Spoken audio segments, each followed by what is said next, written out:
예, 오늘은 4월 마지막 주일이자 또 부활절 네 번째 주일입니다. 이제 우리 다 함께 자리에서 일어나셔서 조용히 기도하심으로 예배로 나아가시겠습니다.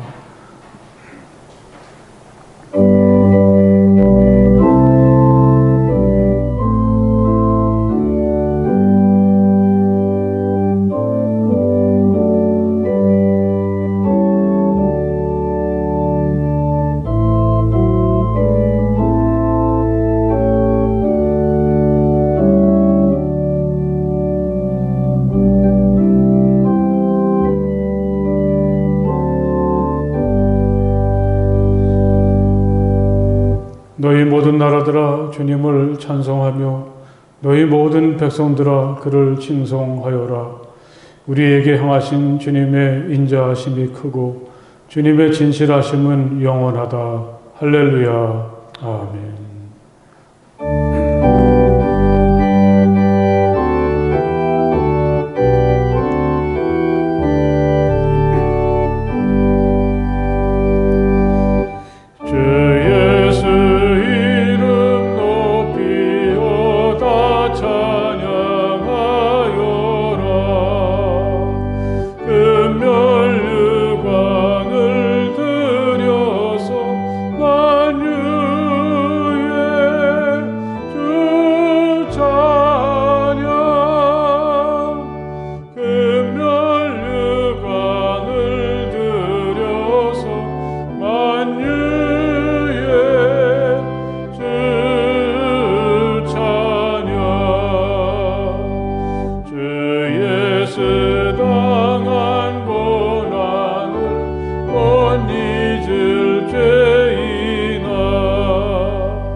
이 시간 우리 다 함께 조용히 침묵하시며 하나님께 기도하시겠습니다. 하나님, 제가 여기 있습니다. 따뜻한 사랑으로 저를 품어주시고 저의 모든 부끄러움과 허물들을 용서해 주시며 저의 아픔과 상처와 질병을 치유해 주시기 원합니다. 우리 조용히 침묵하시며 하나님께 기도하시겠습니다.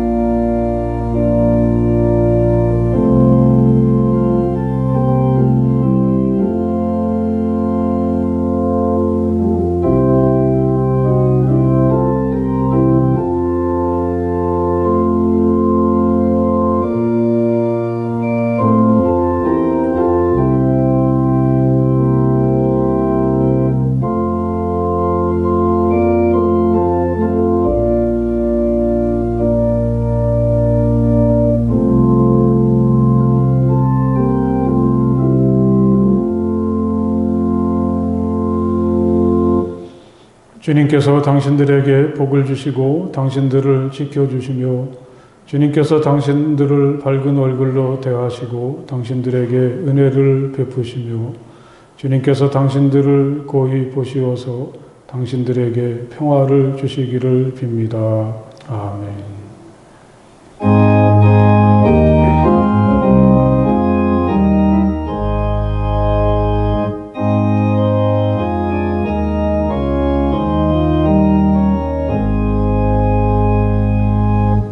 만복의 근원 하나님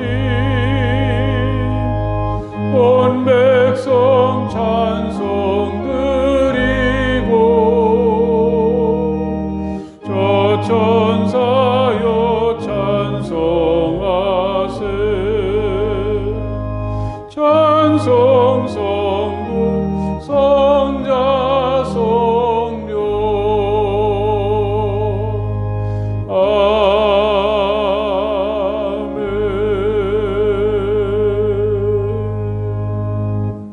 오늘도 변함없는 사랑으로 함께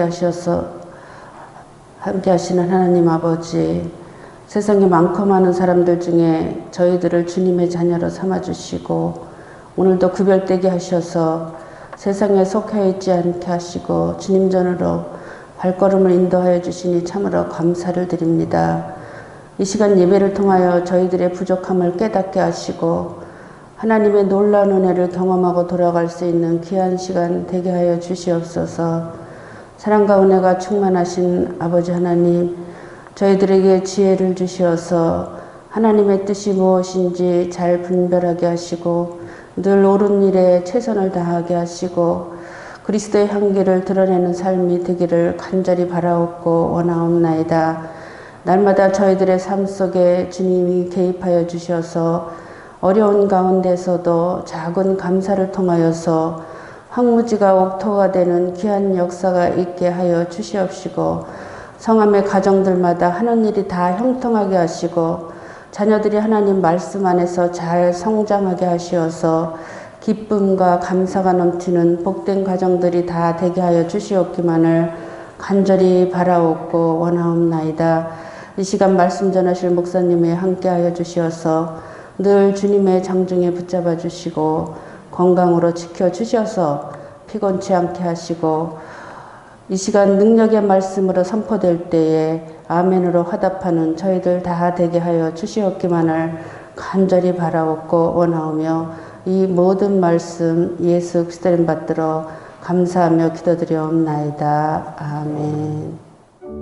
오늘 하나님의 말씀은 신약성경 사도행전 4장 5절에서부터 12절까지의 말씀이 되겠습니다. 사도행전 4장 5절에서부터 12절까지의 말씀 다 찾으십시오. 이제 제가 봉독하겠습니다.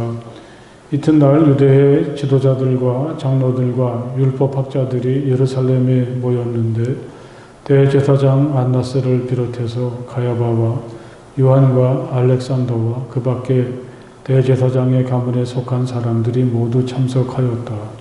그들은 사도들을 가운데에 세워놓고서 물었다. 그대들은 대체 무슨 권세와 누구의 이름으로 이런 일을 하였소?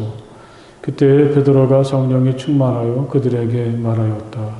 백성의 지도자들과 장로 여러분, 우리가 오늘 신문을 받는 것이 병자에게 행한 착한 일과 또 그가 누구의 힘으로 낫게 되었느냐 하는 문제 때문이라면 여러분 모두와 모든 이스라엘 백성은 이것을 알아야 합니다.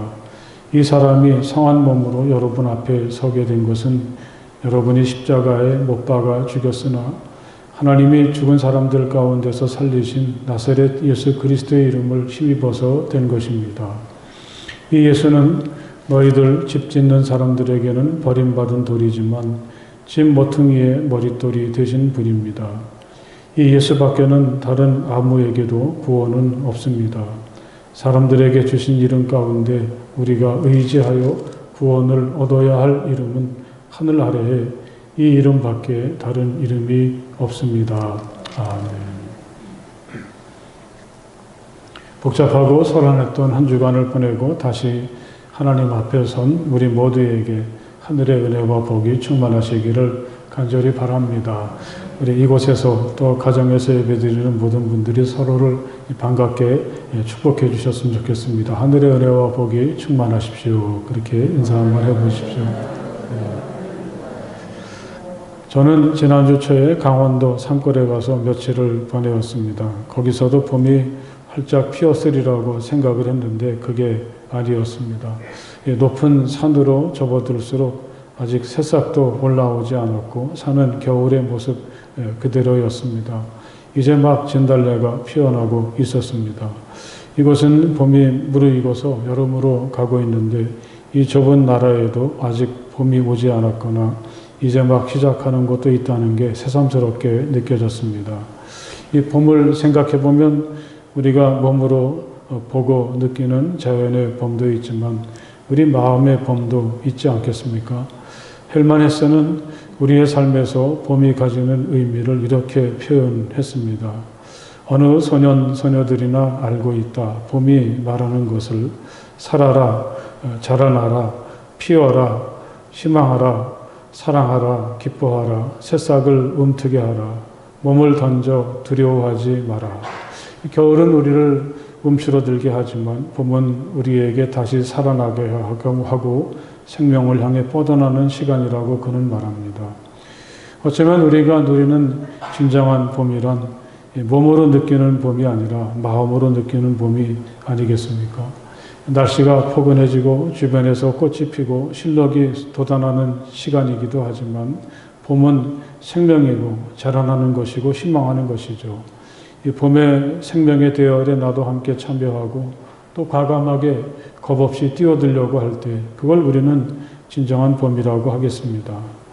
그러니까요, 우리는 봄을 지나 여름의 문턱에 이미 다가서 있는데 같은 하늘 아래에서도 아직 봄이 아닌 곳이 있는 것처럼 또 같은 봄을 보내지만 서로의 마음이 다른 것처럼 우리가 누리는 하늘의 은혜 또 주님을 향한 우리의 마음과 세상을 대하는 우리의 자세도 같은 하나님을 믿지만 누구나 다 같을 수는 없다는 말씀입니다. 요즘 자선 어버라는 영화가 상영이 되고 있죠. 하나님을 믿는다는 것 때문에 흑산도로 유배를 갔던 정약전의 삶을 그린 영화입니다. 그는 흑산도에서 16년 동안 유배 생활을 하다가 그곳에서 생을 마치고 맙니다. 하지만 그는 그 유배지에서 소중한 삶의 흔적을 남겼습니다. 그곳에서 창대라는 젊은 어부를 만나고 그의 도움으로 자기가 경험했던 바다며 또 그 속에서 살고 있는 생명들을 자세히 기록해서 이 자산어보라는 참 소중한 책을 썼습니다. 후대 사람들에게 참 좋은 자료가 되기도 하고 또 누구든 어디서든 삶을 어떻게 살아야 되는지 우리 인생을 대하는 소중한 삶의 길잡이처럼 제게는 다가왔습니다. 그 영화를 보고 나서 김은 씨가 쓴 소설 흑산을 다시 뒤적거려 보았습니다. 앞부분에는 정약전의 동생 약종이 고문을 당하는 장면이 나옵니다. 정약종, 너의 사원은 무엇이냐? 아우구스티노다. 사오가 아니라 세례명이다. 회개하구나. 내 아비가 지어준 본명을 버린 까닭이 무엇이냐? 본명으로 돌아간 까닭이다. 새롭게 태어납니다. 정약종, 너는 반가의 자식으로 태어나 어려서 소학을 배웠고 반듯한 인성을 갖추었을 터인데 어찌 그리 흥잡한 헛것에 들려있는가? 너의 이른바 천주가 실제해서 세상을 주관하고 있음을 내가 증명할 수 있느냐? 증명할 수 있다. 쉬운 일이다. 어린아이가 웃으며 걸어올 때 나는 천주가 실제함을 안다. 그들이 국법의 이름으로 백성들을 가두고 때릴 때 저들의 비명과 신음이 천주를 증명한다. 그들의 악행을 미워하고 또 가엾이 여기는 내 마음을 통해서 천주는 당신을 스스로 증명하신다. 이 정약종은 모진 고문 끝에 참수형을 당하죠. 하늘을 바라보면서 죽게 해달라고 했다고 합니다. 그들이 살았던 시대는 오늘 우리의 관점에서 보자면 참 무죄하고 또 가난하고 벗어날 수 없는 억압에서 살았던 시간인데요. 그의 영혼, 그의 내면은 이미 천국을 살고 있었다는 걸 우리는 그가 남긴 고백을 통해서 공감할 수 있습니다. 이 같은 세상을 살지만 봄이 이미 무르익은 곳과 그렇지 않은 곳이 있는 것처럼 마음으로부터 예수를 그리스도로 믿으며 사는 것과 그렇지 않은 삶은 전혀 다른 세상입니다. 오늘 우리는 예수님께서 부활하시고 제자들이 보는 앞에서 하늘로 올라가신 후에 남아있던 사람들에게 있었던 일을 함께 읽었습니다. 예수가 인간의 모습으로 제자들과 함께 했던 시간, 우리가 그것을 사역의 시간 또는 공성의 3년의 시간이라고 하겠죠. 그동안에 사람들은 예수가 어떤 분인지, 나사렛 예수를 통해서 우리에게 어떤 변화가 일어났는지 그들은 그걸 잘 깨닫지 못했습니다. 그들이 나사렛 예수가 어떤 분인지를 분명히 알게 되고 또 그가 초대하는 삶을 살기 시작한 것은 나사렛 예수가 부활하시고 승천하신 다음에 있었던 일입니다. 예수는 이제 그들과 함께 하시지 않았지만 그들은 어디에서나 예수와 함께였고 예수를 힘입어서 하늘나라를 느끼고 살아갈 수가 있게 됩니다. 그걸 가리켜서 헬리나와는 현존 속의 부재와 부재 속의 현존이라는 말로 정리를 한 적이 있죠. 함께하고 있었지만 함께하고 있는 것이 아니었던 시간이 있었지만 이제는 함께하지 않으면서도 함께 계시는 주님의 현존을 느낄 수가 있게 되었다는 이 신앙의 신비를 얘기하고 있습니다. 그들, 이 베드로와 요한으로 대표되는 처음 교회 성도들은 지금 시대의 지도자들과 장로들과 율법학자들과 대제사장들 앞에 끌려나왔습니다. 우리에게는 이 사람들이 아주 낯설지 않고 이 장면은 어디선가 본 것 같습니다. 지금 한껏 권위와 전통을 무기로 베드로와 요한을 신문하고 위협하는 사람들은 다름 아닌 얼마 전에 나사렛 예수를 십자가에 못 박았던 사람들이죠. 아마 이 예루살렘에서 지도자로 자처하던 사람들은 너무 당황하고 있었을 것입니다. 나사렛 예수만 없애면 모든 게 다 끝나고 자기들은 예전처럼 성전이나 세상에서 주도권을 장악할 수 있다고 생각했습니다. 그들에겐 이 갈릴리에서 고기나 잡다가 예수를 따라 예루살렘까지 왔던 제자들이나 힘없는 여성들은 무시해도 좋은 사람들이죠. 그런데요, 일은 그들이 생각했던 것과는 다르게 진행되었습니다. 그들의 의도대로 이 나사렛 예수는 십자가에서 죽었지만 그게 끝이 아니라 그건 그들도 어떻게 할 수 없는 일의 시작이었습니다. 예수가 사흘 만에 살아났다는 소식을 듣고서 이 지도자들은 그 사실을 감추려고 했습니다. 제자들이 예수의 시체를 훔쳐갔다고 거짓된 말을 퍼뜨렸습니다. 예수가 승천하신 후 한 120명쯤 되는 제자들과 성도들은 예수가 당부하신 것처럼 함께 모여서 열심히 기도했습니다. 한 열흘쯤 지났을 때 그들에게 주님께서 약속하셨던 성령이 임하셨고 그들은 이제까지의 나약하고 쉽게 흔들리던 사람들이 아니었습니다. 이런 일을 지켜보았던 세상 사람들은 이들이 술에 취했다고 생각했습니다.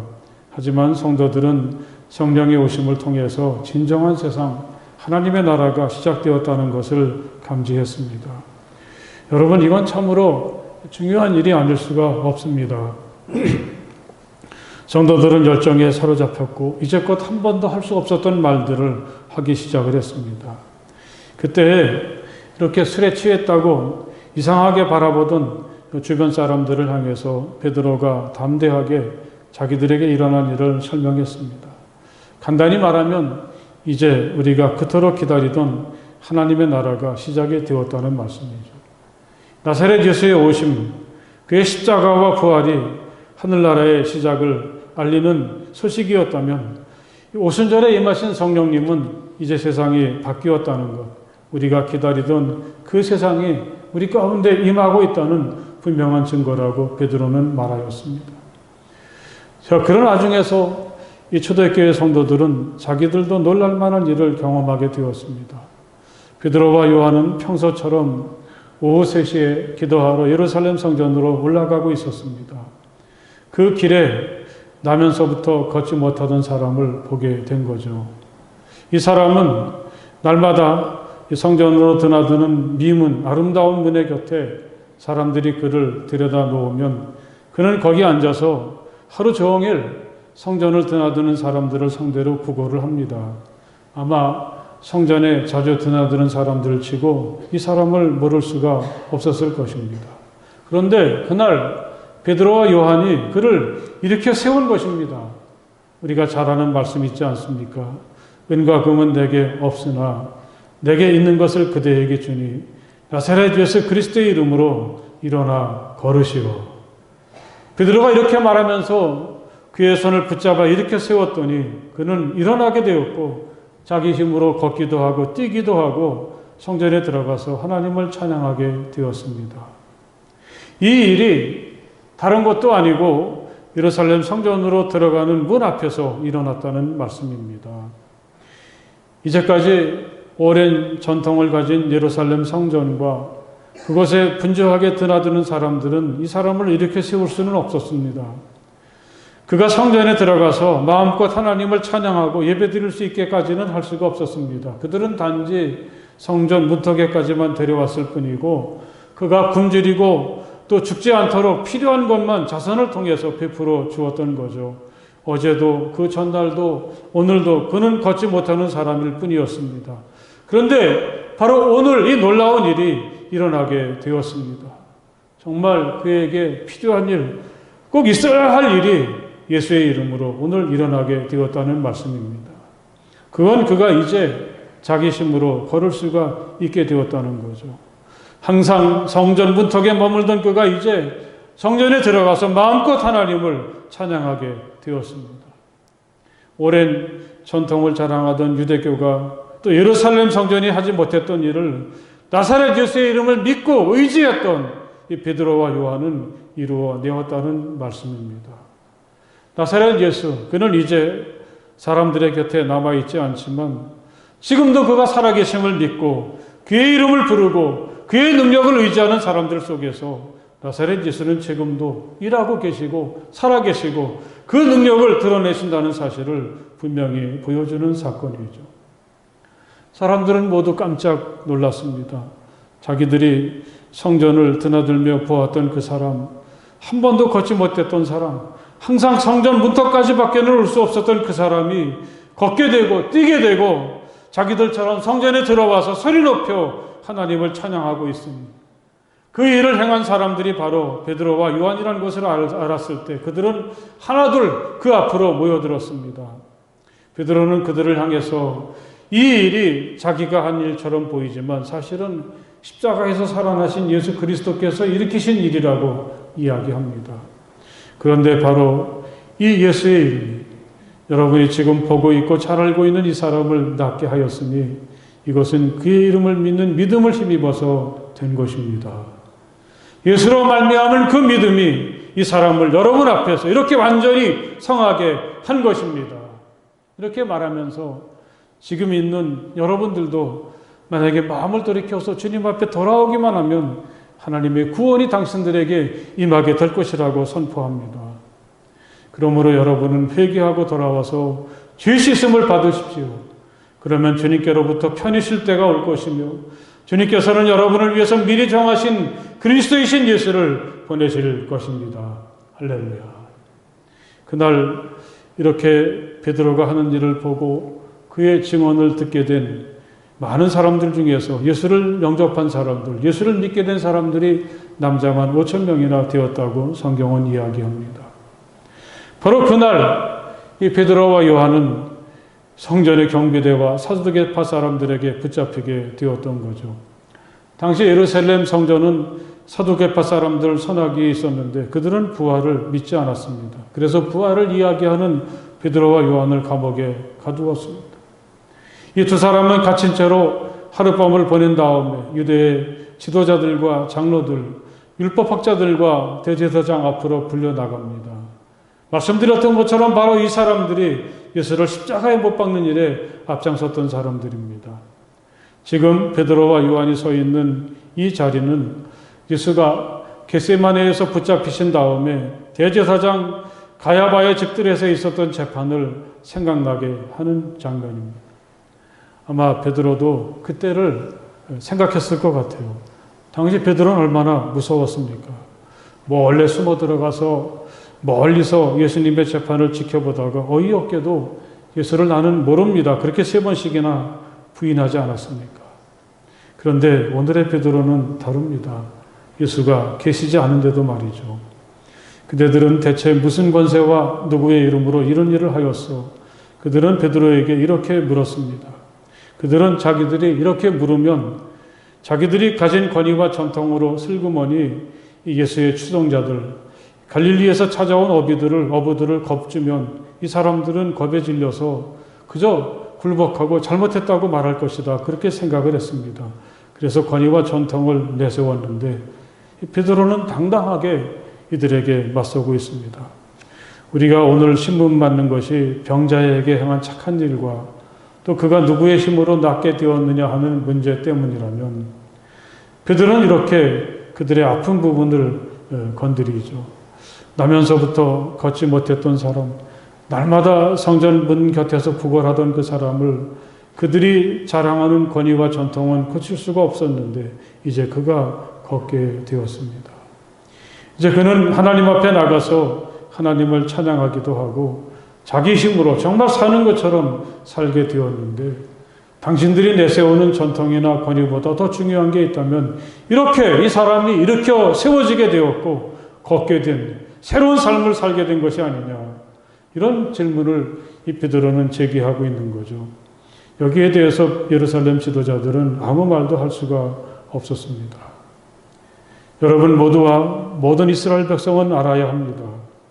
이 사람이 상한 몸으로 여러분 앞에 서게 된 것은 여러분이 십자가에 못 박아 죽였으나 하나님이 죽은 사람들 가운데서 살리신 나사렛 예수 그리스도의 이름을 힘입어서 된 것입니다. 그들은 이제 두려울 것이 없습니다.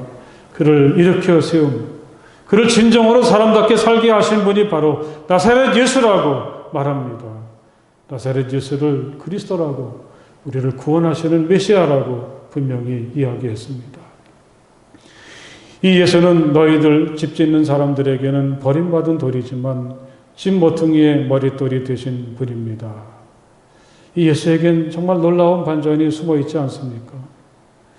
조금 전까지만 해도 예수는 마치 건축자들이 버린 돌 같았습니다. 하나님께서 보내신 그를 세상은 받아들이지 않았고 오히려 핍박하고 십자가에서 죽게 했는데 버려진 돌멩이처럼 되었었는데 하나님이 그를 다시 살리셔서 이런 놀라운 일을 이루셨습니다. 집 모퉁이에 자리 잡고 집 전체를 지탱하는 머릿돌로 나사렛 예수를 사용하셨습니다. 바로 여기에 나사렛 예수의 신비가 담겨 있습니다. 지금 베드로와 요한을 위협하고 짓누르려고 하는 지도자들이 예수를 버렸지만 하나님은 그를 다시 살리시고 그를 통해서 세상을 용서하시고 사람들을 생명으로 초대하시는 구원 역사를 다시 시작하셨다고 말하는 거죠. 집 짓는 사람들이 내버린 돌이 집 모퉁이의 머릿돌이 되었다는 이 시편의 말씀은 오늘날도 여전히 우리에게 영향을 끼치고 살아있는 말씀이죠. 생각해보면 바로 이것이 오늘도 하나님께서 일하시는 방법입니다. 전통과 권위를 내세우면서 예루살렘에 똑 버티고 있는 사람들, 그들은 자기들이 머릿돌이라고 생각을 하겠지만 하나님은 이미 그들을 버리셨습니다. 그리고 그들이 버렸던 돌을 머릿돌 삼으십니다. 나사렛 예수와 그에게서 진정한 생명을 찾고 목숨을 걸고 그를 따르는 사람들, 하나님은 그들을 머릿돌 삼으셔서 오늘도 하나님의 역사를 이어가고 계심을 마음 깊이 새기시기를 간절히 바랍니다. 중요한 것은 내가 얼마나 오랫동안 예수를 믿었나, 내 직분이 무언가, 내가 교회의 전통에 대해서 얼마나 잘 알고 있는가, 이것은 아닙니다. 이렇게 겉으로 드러나는 것에 얽매여 있다면, 그것만 의지한다면 어쩌면 우리들은 머릿돌이 아니라 버려져야 될 걸림돌이 될 수도 있습니다. 이런 걸 따지자면 베드로와 요한이 어떻게 그들을 당해낼 수가 있겠습니까? 은과 금은 내게 없으나. 우리들에겐 이런 것은 없다고, 금이나 은이나 지식이나 배경은 없다고 인정을 합니다. 하지만 그들에게는 생명 주시는, 우리를 이렇게 세우시는 나사렛 예수가 계십니다. 내게 있는 것을 그대에게 주니 나사렛 예수의 이름으로 일어나 걸으시오. 이런 베드로와 요한을 하나님께서 소중히 여기시고 머리띠처럼 사용하신다는 말씀이죠. 오늘 여러분, 우리 모두가 이런 믿음의 사람이 될 수 있기를 주님의 이름으로 간절히 축복을 드립니다. 할렐루야. 우리를 일으켜주시고 우리를 구원하시고 참된 생명을 살게 하시는 분이 바로 나사렛 예수 그리스도이십니다. 전통이나 직분, 지식, 은과 금 이런 것들은 결코 우리를 구원할 수가 없습니다. 우리가 어떤 곳에서든지 나사렛 예수를 바라보고 그에게 모든 것을 내맡기며 그의 이름을 끝없이 부르는 사람들이 될 때 우리는 그가 초대하는 진정한 생명을 이 땅에서 누릴 수가 있게 되고 하나님은 그런 우리를 통해서 오늘도 일하고 계십니다. 혹시 우리가 세상 사람들이 보기엔 쓸모없어서 버린 돌 같다고 할지라도 하나님께서는 그런 우리를 머리털처럼 소중하게 쓰신다는 사실을 마음 깊이 새기시기를 간절히 바랍니다. 마침내 베드로는 그들 앞에서 담대하게 선언합니다. 우리 12절의 말씀을 같이 한번 읽어보시겠습니다. 이 예수 밖에는 다른 아무에게도 구원은 없습니다. 사람들에게 주신 이름 가운데 우리가 의지하여 구원을 얻어야 할 이름은 하늘 아래에 이 이름밖에 다른 이름이 없습니다. 아멘. 이 말씀을 읽을 때 참 가슴이 벅차고 또 두렵기도 하고 놀랍기도 하고 또 이 갈릴리 사람 갈릴리 어버 베드로가 어떻게 이런 고백을 할 수가 있었을까 참 놀랍기만 합니다. 어쩌면 이 베드로도 대부분 그 시대 사람들처럼 이 갈릴리 밖으로 거의 나와 본 적이 없었던 사람일 수 있겠죠. 당시엔 신문도 없었고 인터넷도 없었습니다. 그들은 고작해야 자기들에게 주어진 세상에 갇혀서 자기들에게 주어진 삶을 살기에도 빠듯한 사람들인데 예수가 아무리 소중하고 예수가 자기들에게 끼친 영향력이 그렇게 대단하다고 해서 감히 하늘 아래 예수 말고 다른 분은 없습니다. 세상 모든 사람들은 누구나 예수를 믿어야 합니다. 어떻게 이렇게까지 예수를 말할 수가 있는가? 참 놀랍습니다. 그만큼 자기들에겐 예수가 소중하고 절대적인 분이라는 말씀. 예수 없는 자기들의 인생은 생각할 수가 없습니다. 예수야말로 자기들의 모든 것이라고 말해도 지나치지 않은 거죠. 자기들의 이렇게 달라지고 변화된 모습을 나사렛 예수 말고 다른 어떤 것으로도 설명할 수가 없는 확신이 여기에는 담겨 있습니다. 그러나 나는 하나님의 은혜로 오늘의 내가 되었습니다. 내게 베풀어 주신 하나님의 은혜는 헛되지 않았습니다. 사도 바울도 이런 고백을 예수님을 생각하면서 한 적이 있습니다. 이 고린도전서 15장에는 부활이 주제인데 예수님의 부활을 풀어서 교인들에게 설명하다가 아마 그의 갑자기 가슴이 충만해지고 무엇인가 뜨겁고 벅차오르는 것이 있었던 것이죠. 내가 부활하신 예수님을 만나지 못했다면 그분이 나를 찾아오시지 않고 새로운 생명으로 나를 이끌어 주시지 않았더라면 나는 어떻게 되었을까? 자기가 그토록 자랑하던 배경이나 신앙적인 전통, 열정적인 삶의 태도 이런 것을 통해서 도저히 도달할 수 없는 새로운 세계, 구원을 경험하게 된 거죠. 하나님이 정말 나를 사랑하시고 나의 삶이 하나님의 계획과 결코 무관하지 않다는 것을 알게 되었습니다. 그는 이제 예수를 통해서 다시 태어났고 진정한 삶을 살게 되었습니다. 이건 오로지 죽음에서 살아서 나를 찾아오신 나사렛 예수를 통해서만 누릴 수 있는 놀라운 생명이죠.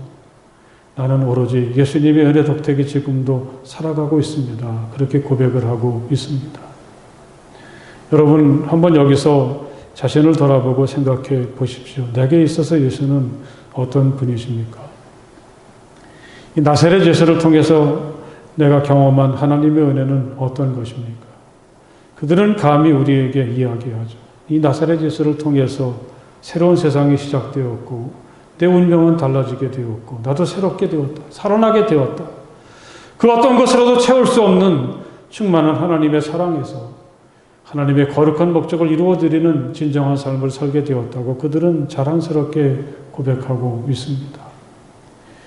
예루살렘에서 아주 멀리 떨어져 있고 아주 오랜 시간이 지난 다음에 이 조산이라고 하는 낯선 땅의 정약전이 생명을 바쳐서 증언했던 하나님의 은혜도 그런 것이 아니겠습니까?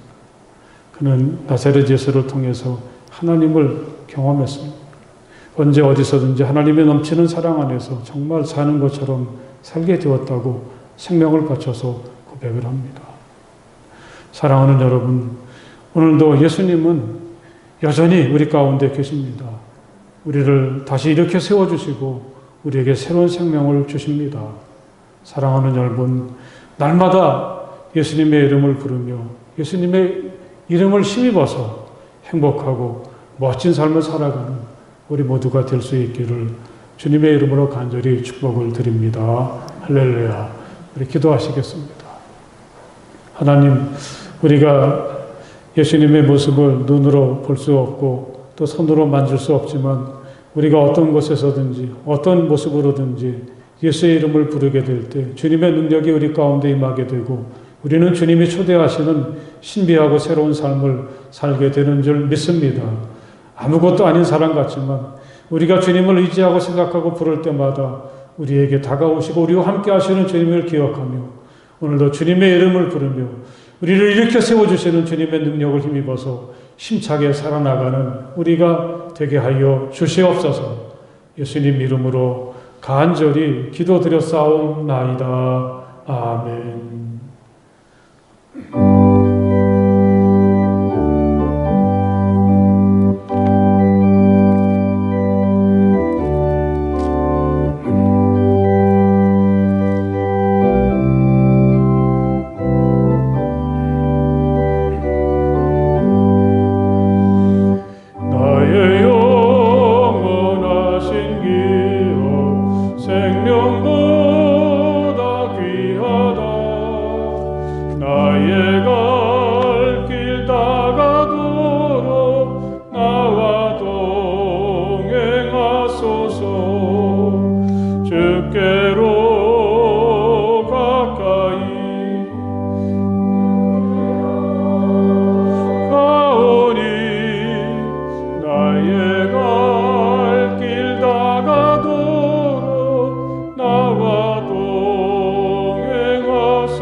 할렐루야. 오늘 이렇게 함께 하신 여러분들 환영하고 하나님께서 특별한 사랑과 은혜를 내려주시기를 간절히 바랍니다. 우리 옆에 계신 분들하고 사랑하고 축복합니다. 함께 인사 나눠보십시오. 사랑하고 축복합니다. 다음 주일은 어린이 주일인데요. 유아 세례 예식이 있어서 우리 2명의 어린이가 세례를 받게 되는데 여러분 많이 축복해 주시고 기도해 주십시오. 또 어린이 주일 행사를 이렇게 갖추지 못해서 그날 교회 오는 어린이들에게는 교사들이 선물을 직접 전달해 주고 또 이 코로나 때문에 참여하지 못하는 어린이들은 교사들이 선물과 카드를 준비해서 가정을 한 오후 1시쯤부터 방문하게 되는데 어쨌든 이러한 일을 통해서 하나님의 사랑이 또 축복이 아이들에게 잘 전달될 수 있도록 노력하겠습니다. 여러분들도 기쁨으로 맞아주시고 또 어려운 시대를 힘들게 살아가는 또 우리 어린이들을 축복해 주시고 위해서 많이 기도해 주시기 바랍니다. 어린이 주일 다음 주일 어버이 주일은 5월 9일에 지켜서 이번에도 작년처럼 멀리 나가진 못할 것 같고 작은 선물을 준비하고 또 오시는 분들에게 이 장미꽃을 한 송이씩 전달해 드리는 시간을 가지도록 하겠습니다. 또 5월 9일에는 우리 성경 반포를 위해서 애쓰는 기도원 협회에서 우리 교회를 방문해 주시는 여러분들이 반갑게 맞아주시고 또 기도원 사업을 위해서도 많이 후원해 주시면 감사하겠습니다. 오늘 또 그 떡이 있습니다. 우리 정정혜 권사님께서 이 남편인 윤여균 권사님이 세상을 떠난 지 일주일을 보내면서 이 떡을 준비하셨는데 여러분 하나씩 잘 챙겨 가셔서 맛있게 드시고요. 또 우리 권사님 가정이 하나님의 축복 속에서 늘 건강하고 행복할 수 있도록 이 정정혜 권사님과 그 자녀들을 위해서 기도해 주실 것을 부탁을 드리겠습니다. 이 다른 광고는 주보를 잘 보시면 되겠고요. 함께 일어나셔서 주기도문 찬송 함께 찬송을 부르시겠습니다.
이제는 우리 주 예수 그리스도의 그 크신 은혜와 우리 아버지 하나님의 그 넓고 무한하신 사랑하심과 성령 안에서의 거룩한 사귐이 마음을 다해서 우리 주님을 예배하고 찬양하는 모든 주님의 자녀들 가운데 영원토록 함께하여 주시기를 간절히 축원하옵나이다.